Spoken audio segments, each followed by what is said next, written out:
Hi guys. Don't worry about what's going on with my face. Just focus on what I'm telling you. Okay. Um,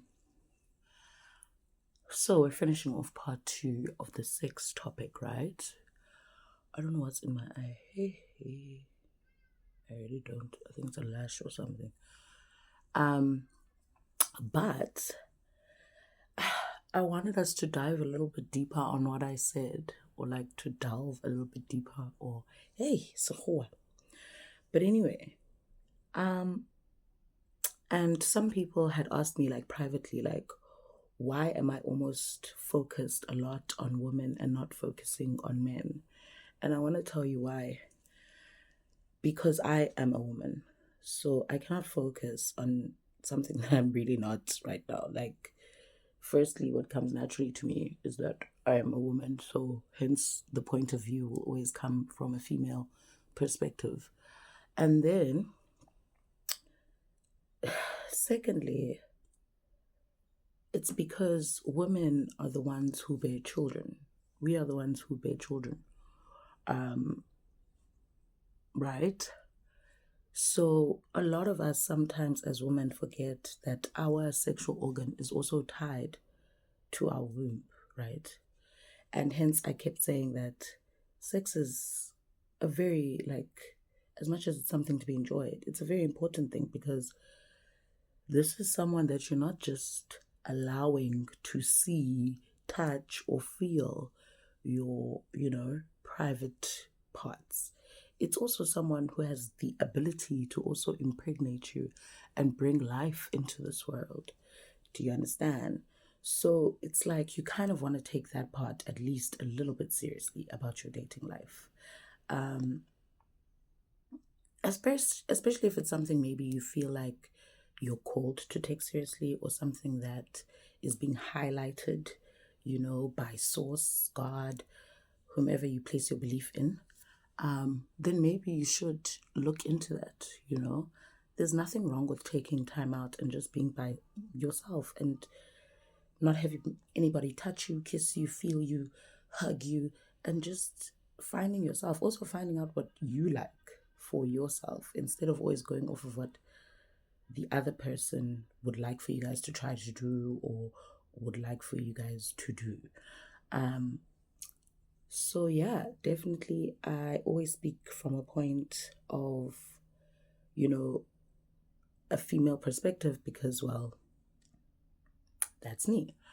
Um and while we're on that topic of like, you know, basically what I'm trying to say is even though you may be someone who doesn't really care like to know that, sex is a spiritual exchange or whatever the case is, that's fine. But like you kind of want to take your womb seriously though, especially caring for your womb as well. Kind of don't just want anybody, in there that you haven't quite researched to where do they stand sexually? Do they have sexual discipline? Um, are they aware whether or not they have contracted possibly, yes or no, a STD or an STI in their sexual escapades? Have they ever gone for testing? Certain questions, and this goes for men as well, that you can ask women. Like, feel free to ask a woman, what is your relationship with your gynecologist? Do you have a gynecologist? On because that's another conversation for another day. Like some people, they don't have gynecologists and they live their entire lives without having to consult a gynecologist, which is, I mean, some things speak to affordability, but also some things also speak to how much you care about yourself. Because I think at a certain age as a woman, you should maybe start saving up a bit of your coin. The money you save up for a kerebek, maybe just take that money and go see a gynae. There's a lot of things that women are suffering with in silence. Same with men. There's a lot of things that men are suffering with in silence in the sexual sphere in terms of, the various sexual diseases that are transferred amongst each other, and just the general all round lack of sexual discipline. Funny enough, Guys, also please support this product. Oh, where is the name? It is Umia Cannabis Anti-Aging Cream. I've been trying it for a month now, and I think so far so good. Like, it's really working on my discoloration and stuff. So let's see. Or uneven skin tone, right? Is that what we say? But also I wanted to say a lot of men carry the spirit of incubus, right? Like, it's very, I wouldn't say it's a demonic spirit. It just depends on the situation. But many would view it as a demonic sexual spirit. It's what many would consider to be like a spiritual husband. I don't know if men get taught about a spiritual wife. I've never heard that, but anyway. So basically with the spirit of incubus, a lot of men, therefore, that's why they lack sexual discipline, because they have this high sex drive or this high wanting or will to have sex, but they never do their due diligence. They never really also suss out, they're not discerning. Men need to tap into their spirituality, especially if you're going to remain a bachelor in your life, right? Never get married. You have no hopes of doing that. You can't think that only your mother and your sisters are going to take care of you spiritually, as in they are the ones who are going to be submitting prayers for you to God. They are the ones who are always going to be fasting and praying for your things. No, you need to get up and do your own, spiritual due diligence, like protect yourself spiritually, because that is basically the union between a man and a woman. Women are here to protect men spiritually, right? We are spiritually, women are top tier. And men are here to protect us physically in this realm. And they're here to teach us things. Men are great teachers, by the way. I'm not saying women aren't great teachers, but men are innately great teachers. They know how to simplify things down. And it's actually a quality that I always see in a lot of men that are fathers. When men teach their children things, it's like the child quickly grasps it. Maybe because dads are considered to be cool. I don't know. But when a woman, it's not that a child won't understand or take to the teaching that the woman is giving the child, but it tends to be there's a little bit of a delay in taking in that information.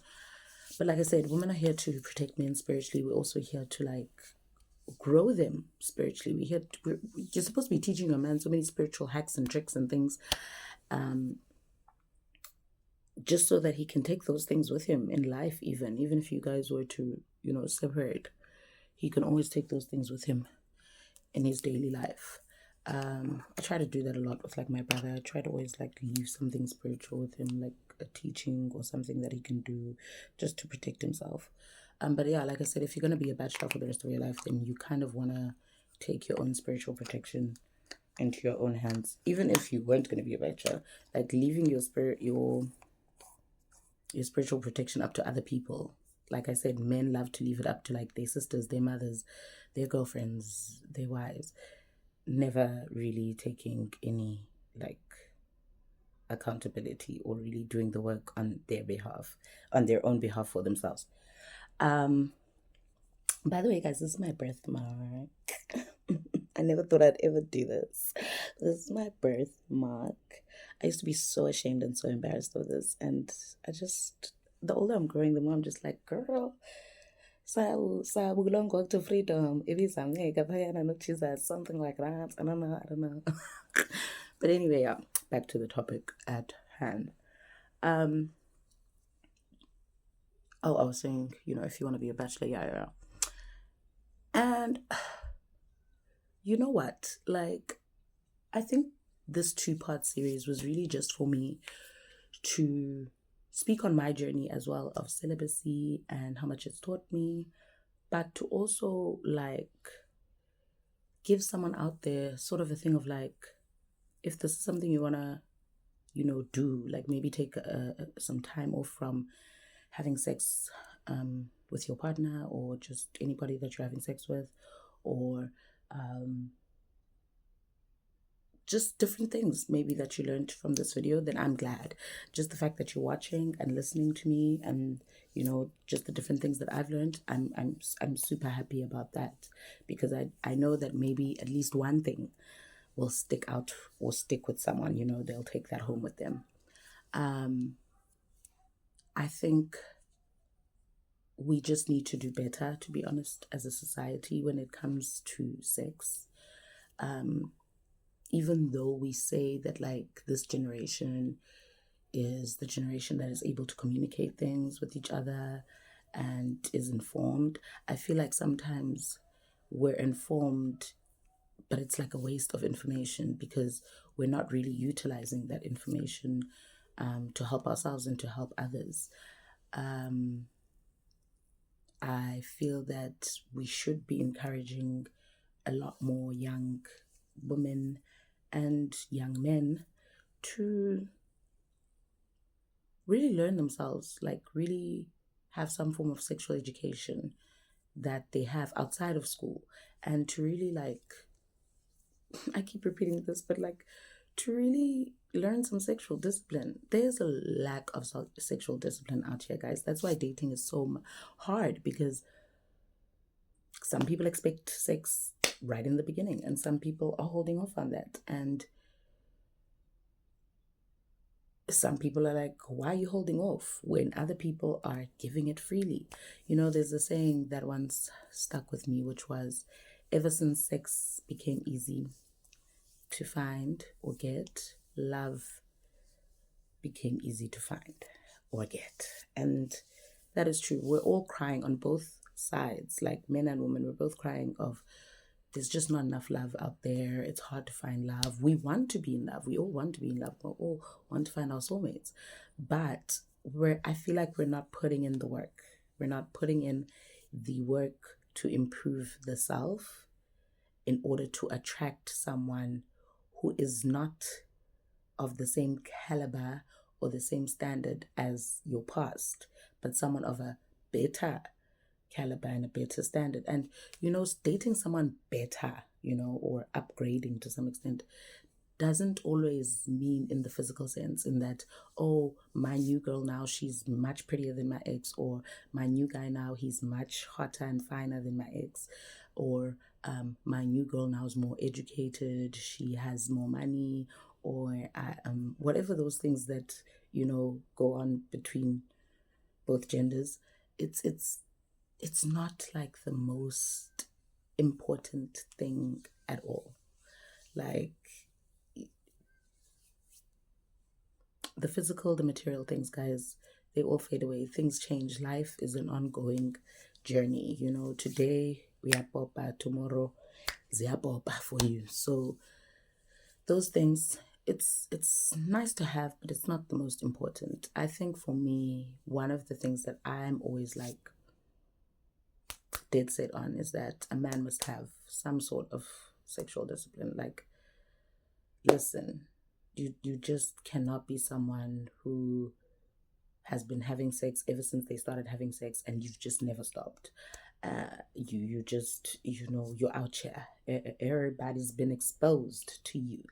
I don't know. I don't want to deal with a man like that, because whatever that is causing him to be that way is going to affect you once you start dealing with him, and it's also going to affect your relationship at some point. So having someone who lacks discipline, but you are a disciplined person, is not a good thing either. Disciplined people must be with disciplined people, because you can't, some people are not at a place where they're ready to learn discipline either. So, like, trying to think that you're going to teach someone sexual discipline is the worst thing you could do. Take my advice. I tried to do it once. So yeah, you kind of don't want to do that. Like, you don't have to teach someone how to care for you. You don't have to teach someone how to love you. You don't have to teach someone how to show up for you. I think if that person's willing to learn, then great, all systems go. Or if that person's willing to try, at least because they like you that much, then all systems go. But if someone is just like, not even willing to try, not even willing to learn, or someone bashes the journey that you're on, which is something I've experienced a lot lately because I'm trying to get back out on the dating scene, and a lot of men, and this is from different age groups, by the way, I'm 31 for context, but a lot of men don't know how to handle someone who actually has a lot of sexual discipline and who is not willing to do certain things at a certain time in a relationship and also while dating. So they just sort of shut you down in the sense that they may ghost you, they may just different things. Some of them might, try to see, like, is there a possibility that this celibacy could end with me? Like they're just trying to always see. But also, I don't really like telling a lot of men that I date that I'm celibate, because it's like, that's information for me, not for you. You know what I mean? But it's just like when you get to that point in the conversation, maybe like a lot of men just don't know how to handle that.